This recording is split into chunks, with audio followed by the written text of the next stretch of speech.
ប្រាក់និងផ្លាទីននឹងទទួលរងគ្រោះធ្ងន់ធ្ងរបំផុតចូលក្រឡេកមើលទៅលើអតីតកាលនៃសង្គ្រាមពីមុន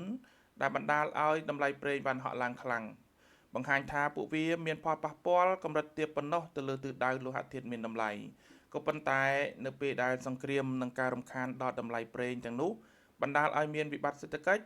លោហៈធាតុមានតម្លៃនឹងចុះខ្សោយយ៉ាងខ្លាំងហើយវិបត្តិសេដ្ឋកិច្ចនឹងអាចកើតមានឡើង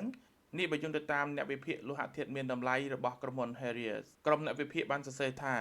តាមប្រវត្តិសាស្ត្រការហក់ឡើងនៃតម្លៃប្រេងមានផលប៉ះពាល់ភ្លាមកម្រិតទាបទៅលើលោហៈធាតុមានតម្លៃដោយនិន្នាការតម្លៃដែលមានស្រាប់មុនពេលមានវិបត្តិប្រេងជាធម្មតានៅតែបន្តទៅមុខទៀត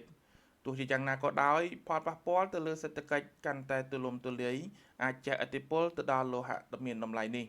វិបត្តិប្រេងពីរលើកនៅក្នុងទសវត្សរ៍ឆ្នាំ1970បានកើតឡើងនៅក្នុងកំឡុងពេលទីផ្សារហក់ឡើងនៃលោហៈធាតុមានតម្លៃហើយតម្លៃបានបន្តកើនឡើងបន្ទាប់អំពីវិបត្តិប្រេងក៏ប៉ុន្តែតម្លៃបានកើនឡើងដល់កំពូលនិងប្តូរទិសដៅមកវិញនៅពេលដែលសេដ្ឋកិច្ចអាមេរិកឈានចូលដល់វិបត្តិសេដ្ឋកិច្ចសង្គ្រាមនៅតំបន់ឈូងសមុទ្រនៅក្នុងឆ្នាំ1990បានកើតឡើងខណៈពេលដែលលោហៈធាតុមានតម្លៃកំពុងតែធ្លាក់ចុះហើយនិន្នាការនោះបានបន្តខណៈដែលសង្គ្រាមបានកើតឡើងស្របពេលទៅនឹងវិបត្តិសេដ្ឋកិច្ចទោះជាយ៉ាងណាក៏ដោយការឈ្លានពានរបស់រុស្ស៊ីទៅលើអ៊ុយក្រែននៅក្នុងឆ្នាំ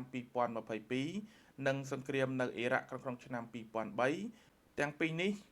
បានកើតឡើង2ឆ្នាំបន្ទាប់ពីវិបត្តិសេដ្ឋកិច្ច